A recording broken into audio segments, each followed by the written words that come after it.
To quote Murphy's Law, anything that can go wrong will go wrong. And me oh my, down on the bayou did a bunch of shit go wrong on this particular program. Let me start at the beginning, and when I get to the end, I'll stop. I'm John Renton with my review of WWE Money in the Bank 2024 from Toronto, Ontario, Canada, the Scotia Bank Arena. If I pronounce that correctly, please let me know. I don't actually know that much about Canadian arena names and all that, but nevertheless, Toronto, a hotbed of professional wrestling going back years and years and years, decades even.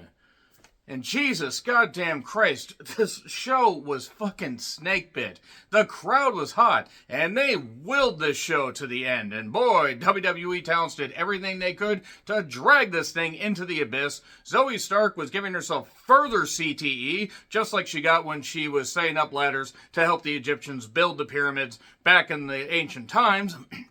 And everybody was just braying themselves. Matches felt off. I don't know what the fuck was going on. So, I caught the last few minutes of the pre-show because I was at work. Trish hosting a show, and my, Trish Stratus looks fucking incredible. So, who the fuck is Ryland James? Genuine question. I don't actually have anything against the guy, but he looks like a chia pet in human form. So, basically, Kevin Owens' mom apparently is in the hospital. I wish her nothing but a speedy recovery. Apparently, a Mama Owens chant did break out at one point in this show. And that's very nice. I can imagine it was very tough for Kevin Owens to be there. So, I don't know why they did the Sin City I Spy with My Little Eye. A lot of botches on the horizon. I don't know why they did that style of intro. Samantha Irvin is a great ring announcer. Jey Uso gets a big pop. It's more like the Scotia Bank Center or Arena, whatever, screwed that up. So it's Jey Uso, Andrade, El Oli Olio. The beginning of Andrade's theme sounds like Kevin Von Erich trying to cut a promo. You're welcome. So, LA Knight, and I'm going to quote Noah by nature here because I had to write this down. He looks like Diet Coke trying to be human. I don't know why that made me laugh, but it did. So thank you, Noah. That's hilarious. It doesn't really make any sense if you try to break it down, but I loved it. So, anyway, we have Carmelo Hayes, we have Drew McIntyre, and Chad Gable. It's the men's Money in the Bank match, and Jesus, everybody just decided, hey, we're just going to brain each other and injure each other. 19 minutes in, the bell rings. This show actually only went about 2 hours and 15 minutes, and there was some post-show stuff that I'll talk about at the end of the review, but it was a mess. There were stupid bumps for no damn reason, and I understand wanting to do big things when you're on a big stage like this. I get it. But some of these guys that did spots like that, like Andrade did stuff like this in Money in the Bank matches a few years ago. And now it's at the point where you have to think that he probably should be thinking more about his future and maybe not doing stuff like this because Andrade has had a flat as fuck return to WWE. Gable was too good to be in this as far as just doing great German suplexes. They're very dumb bumps for no reason. There was a Spanish fly, a reverse Spanish fly on the goddamn ladder involving Andrade and Carmelo for no reason. No goddamn reason. And constant, stupid bullshit, which I know you're going to get car crash moments in ladder matches, but I have seen so many ladder matches across multiple promotions for many, many years. And just some of them just don't click. Sunset flip bomb for no goddamn reason. Andrade looked like he killed, what little mobility he has left. Gable was left hanging doing the Jeff Hardy spot, but then he dropped because nobody was going to spear Jeff Hardy off that goddamn cable. Well, at least nobody was going to spear Gable like Jeff Hardy got speared. But nevertheless, let's just get back to this. So, Jay got kicked around by Drew. Drew won, and I said Punk is going to cost him, his chance to win the title tonight. Drew's going to cash in. Punk's going to attack. It's going to be a three-way, and it'll be no DQ and all that. And lo and behold, look what happened. So, new theme for Rick Braunsteiner. Big pop for Sammy. And Sammy and Steiner had a match that quite frankly belonged on Raw. For the Intercontinental Championship, it wasn't awful, but it wasn't great. Something just didn't quite gel here. Like, again, this really felt like it could have been on Raw. Sammy did his usual stuff, selling really well. Steiner was there for everything, hit that pop-up Frankensteiner. And then it looked like, something might, Steiner might have hurt his knee, hit the announcer's table at one point. And then a haluva kick, 1, 2, 3. I didn't really have anything to say about this. Steiner did some impressive stuff, but I don't think this helped him. It didn't hurt him. I mean, whatever. Sammy won, but I don't know. It just didn't work. And then Cody and some guy are promoting Bad Blood. Bad Blood in Atlanta. There was some other bad blood involving a professional wrestler and his family just about 35 miles south of Atlanta. Gee, let me talk about that for a bit. But first, you gotta let the dogs out of the enclosed pool area and remember the side garage door is open. So, Trish, please, we cannot focus on the goddamn show at all with you looking incredible. By the way, the behind the curtain WrestleMania 40 thing, I didn't review it because it was just fluff, and it proved that Rock the Dwayne Johnson has a bit of an ego, shall we say. Here's John Cena with "The Last Time Is Now," because John Cena basically announces his retirement. I'm not going to try to summarize every single thing that he said here, but he talks about what he's learned. He's talked about Canadian crowds. He's had great triumphs. He's had great reactions, good and bad, and the people loved him. They cheered him, but he's done after next year because he says it's going to be, it's like, I have not been, part of Raw on Netflix because it hasn't happened yet, but I'm gonna be. And then the Rumble next year is going to be my last. Elimination Chamber is going to be my last. WrestleMania is going to be my last. I think that he's done at Mania. And I say that because I don't think that he has much left. That match with Theory proved that. And he doesn't need to do this anymore. And he knows that. He's given everything. I'm not the biggest Cena fan. But he's given everything and then some. And come get some. Ba, ba, ba, ba. He is off to Hollywood doing some great things. Still say Batista's a better actor than both him and The Rock, but I digress. There's Thank You Cena chants, and he says, he's despondent, he's upset because it's coming to an end, but he says the last time is now. So, okay, there were people that were all shocked, oh my god, Cena's retiring.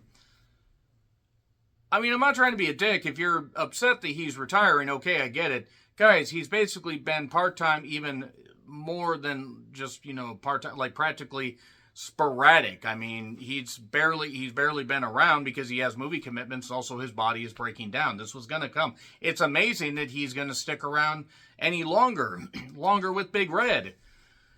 So, yeah, he's retiring after next year.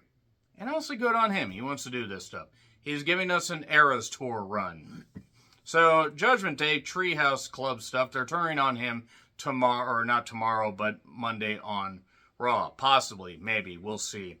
So, yeah, in case you noticed a lack of a Raw and a SmackDown review from this past week, there's a reason for that. I watched Maxine, a special screen of that, on Monday, and I didn't want to watch SmackDown. I saw the part where they laid out Heyman, and that was cool, but it was what it was. And I know that actually happened on the previous week's SmackDown, but I just wanted to address that.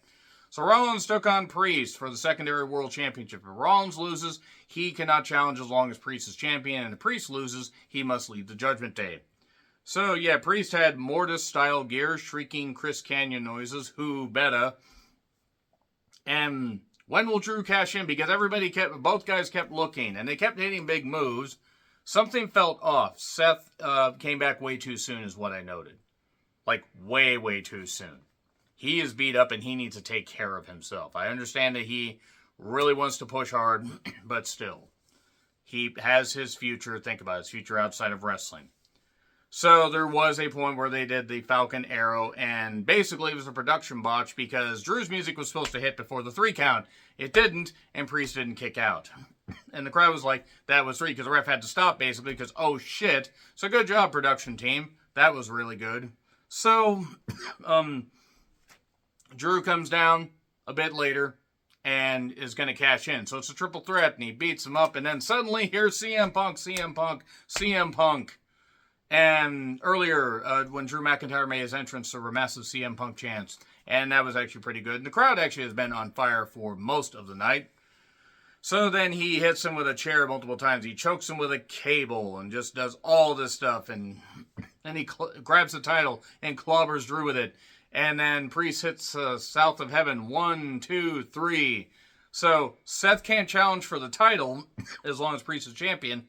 And now Drew has been screwed out of his cash-in. So yeah, they sacrificed a briefcase cash-in just to advance the story. But honestly, the men's briefcase has been pretty subdued by this point. Like, if we're being honest, they either wait too long or they cash it in way too sooner to give it to the wrong person. Too hot, too cold, or the wrong person. So, Seth is mad at Punk. Drew is pissed off at Punk. And Punk, is just standing there looking like the tweener that he has been. He's justified, but there are some crowds that are going to boo him. So package on Gunther's lengthy Intercontinental title reign, where he eradicated many men in order to begin to implement the final. Not going to say the rest of that. More ads. There were so many ads on this thing. This thing was 2 hours and 2 hours and 20 minutes, and this thing had so many ads. Add another match. Don't do this 5-match format. Do 6. Do 7 if you have to. Like, just don't do these 5-match cards for this. So anyway, Lyra, whoa, whoa. I don't know what this is at all, but I like Lyra Valkyria. So, Naomi makes her entrance. Zoe, thrilled to be back in Toronto because she helped the Tunnies establish their promotion back in, well, let's just say a while ago. Tiffany Stratton, do you think she can spell Toronto? One person will get that watching this. One person. So, Chelsea Green. That's all I gotta say right there. And women's Money in the Bank match, and my God, they wanted Chelsea to win. They wanted Chelsea or Tiffany to win. This was a fucking disaster. Zoe brained herself a few times. At one point, I actually thought that she was going to be called into the light because she did whatever the fuck that twist off the ropes is, but she brained herself right on the ladder. I mean, and my God, when she was young, they didn't even have brain scans or whatever. They barely knew what it was. They would just knock on your head, and if it sounded hollow, then they would do that, and they would just, put a chisel in, and they would lobotomize you that way. I'm trying to say she's old, in case you didn't get it. So, cheers for Chelsea. Tiffy time chance as well. Crash by Lyra and Io. Which one am I talking about? Zoe hit her head by just being monumentally stupid. I don't understand what anybody was thinking with this. Tiffany splats on the goddamn floor. Nobody did anything good here. It's going to be amazing if, the only injuries that come out are maybe like minor bumps and a possible concussion for Zoe, because it looked like tons of injuries happened here. Lyra did a Spider German to Io, and then Naomi did the split between two ladders. This has been abysmal, is what I noted. And basically, there was this weird driver that Io hit to Zoe on the ladders. It looked like Io broke her ass and Zoe just got assumed into heaven. And then Chelsea crashed into a whole bunch of tables and Tiffany won. So, okay, here's what's going to happen. Bayley is going to either beat Nia, and then Tiffany's going to cash in on her. Or Nia's going to win, and then Tiffany's going to beat her up and cash in, because Tiffany has to walk out as champion. Because if Nia walks out as champion, you might as well just throw the title in the goddamn bin. So, basically, Jackie was talking to Trish. I'm guessing she had to be prepped about who Trish was. And then Trish and Tiffany tease us. Not that way. Get your minds out of the gutters. I run a clean show. And, well, audacity was certainly a big word thrown around for these three. So, Tiffany versus Trish I wouldn't mind actually seeing at SummerSlam if they decide to do that. But I think Trish is legit retired. So, Solo, Tama Tonga, and Jacob Fatu and Tongaloa. Or Tonga, yeah, I'm going to say Tangaloa. Tangaloa. Oolali, oolali, galiwa day. Oolali, oh, these faces got cheered like crazy. Kevin Owens, Randy Orton, and Cody Rhodes. The crowd popped for the faces. Very, very thrilled for Jacob Fatu to be on this big stage. Fuck you, Solo chants. It was all about the story. Jacob popped up after the DDT. And we got a melee. The referee got bumped at one point. Solo and Cody were going at it. RKO to Solo. More melee. Tongaloa actually must have gotten concussed badly because he missed doing a low blow and had to do it again. I mean, so he must have been fucked up because I'm not saying he's a world beater in the ring, but he's better than that. So Jacob then basically stops Cody from using the third Cody cutter. He just hits an effortless whisper in the wind. It is frightening how good he is. And then the spike and the ref's back in 1, 2, 3. And then, so yeah, the Bloodline wins, and during the post-show, Drew elbows Pierce, and is all upset, and Barrett has to calm him down, and that's the end of this show. That's the end of this show. It was terrible. Just terrible. Anyway, agree, disagree, what I said, like, share, subscribe, Twitter handle in the description. I'm John Rentlin. I'll see you soon.